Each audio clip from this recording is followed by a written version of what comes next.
How's it going, guys?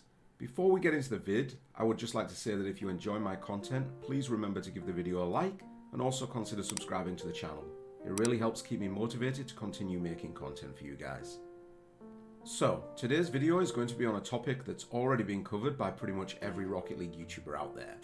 But I do feel that I have something valuable to offer you guys. I'm not just retreading old ground here. We're going to be taking a look at the wall to air drag and the Halfflip. I'm going to give you guys one simple tip that helped me immensely when trying to learn these techniques myself. We're going to start with air drags. When I was trying to learn to do these, I consumed pretty much every video that I could find on the subject. I would do everything as suggested in those tutorials, but I was still finding myself struggling to get to the ball quickly enough off the wall. Everyone says that if you're not getting to the ball quickly enough or find that the ball is too far away from you off the wall, then it's down to your setup. You're simply kicking the ball too hard off the wall. This is partially true, but there is another factor at play here, your air roll. If, like me, you're a more mature gamer whose reaction times are a little bit sluggish, you might find that no matter how well you set up, and no matter how good your aerial car control, if you're using the hold to air roll button, as we'll call it, you just cannot rotate your car quickly enough to catch the ball in time. Granted, nobody said that it was meant to be easy, but there is an easier way. If you map air roll right or left, you can use that to align your nose toward the ball much more quickly. So why is this? Well, I'm certainly no physics expert, but when you air roll using air roll right or left, you only have to worry about your car rotating along its longitudinal axis, also known as the roll axis, as long as you don't move the thumbstick at the same time.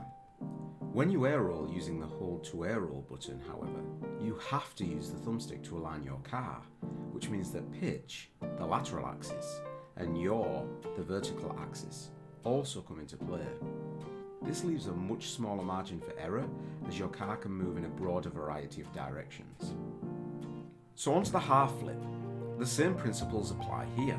You have to use the thumbstick during the Halfflip anyway to flip cancel. By using the hold to air roll button when trying to Halfflip, you're complicating the mechanic even more because you have to first move your thumbstick straight up to cancel your flip, which is already quite difficult due to the nature of analog sticks, and then you have to rotate the stick down to the right or to the left, depending on which way you want the car to rotate.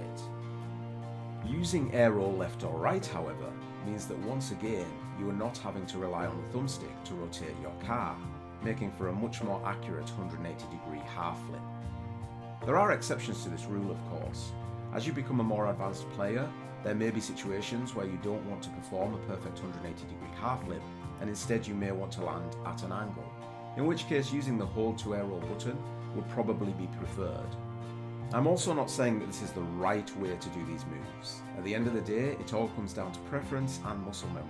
I can only share my own experiences whilst learning these techniques and what I found worked for me, and personally I do believe that using air roll left or right is by far the easiest way to learn to do these mechanics if you're on a controller. So, that's it guys. If you found this video helpful, please let me know in the comments below, and be sure to give the video a thumbs up and consider subscribing to the channel.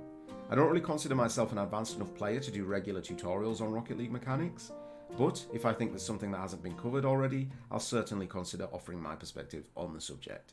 Thank you very much for watching, and see you next time.